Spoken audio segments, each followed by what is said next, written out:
Top quality और consistent performance के लिए सिर्फ सिल्वर पंप नाम याद रखना।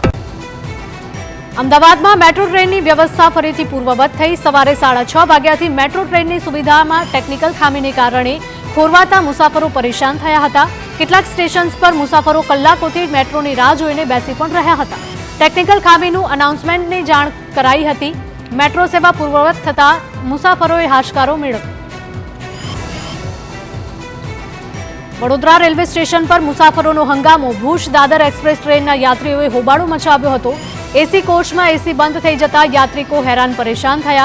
गर्मी में यात्रिको परसेवे रेबजेब थया। दादर थी वडोदरा सुधी मुसाफरो परेशान थया हता। 3 कलाक सुधी एसी रिपेर करवाना रेलवे विभागे प्रयासों कर्या हता।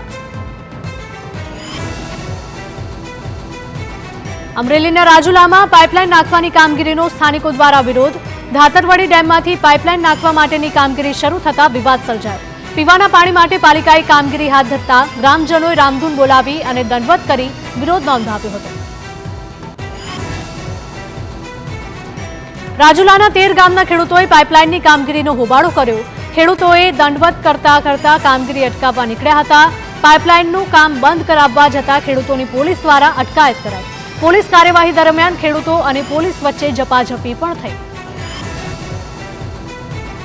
नर्मदाમાં સ્ટેચ્યુ ઓફ યુનિટી સામે કરાયેલા ડિમોલેશન મામલે વિરોધ। વિવિધ સમાજના લોકો દ્વારા એકતાનગર ખાતે રેલીનું આયોજન કરાયું।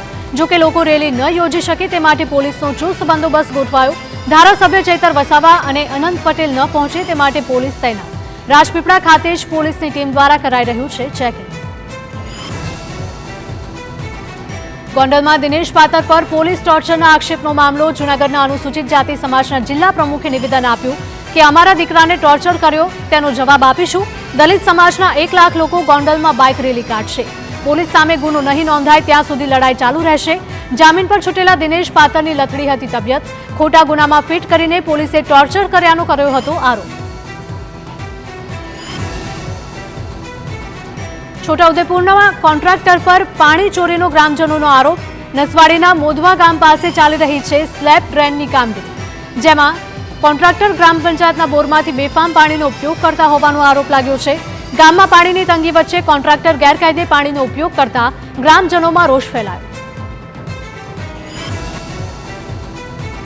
પાણી ચોરી મુદ્દે કોન્ટ્રાક્ટરે દાવો કર્યો કે પંચાયતમાં જાણ કરી પૈસા ભરીને પાણીનો ઉપયોગ કરી રહ્યા છે।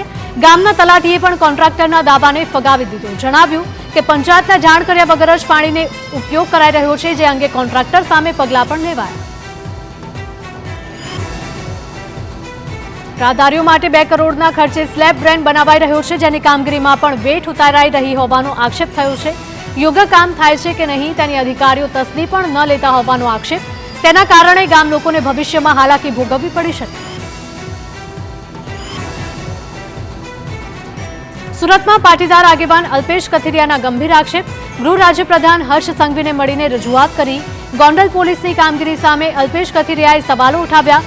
કહ્યું કે ગોંડલ પ્રવાસમાં સાથ આપનારને ખોટી રીતે ટાર્ગેટ કરાયા। નિર્દોષોને શારીરિક, માનસિક અને આર્થિક રીતે તોડવાનું કામ થયું। સમગ્ર મામલે નિરાકરણની ગૃહ રાજ્યપ્રધાને ખાતરી આપ્યાનું પણ જણાવ્યું।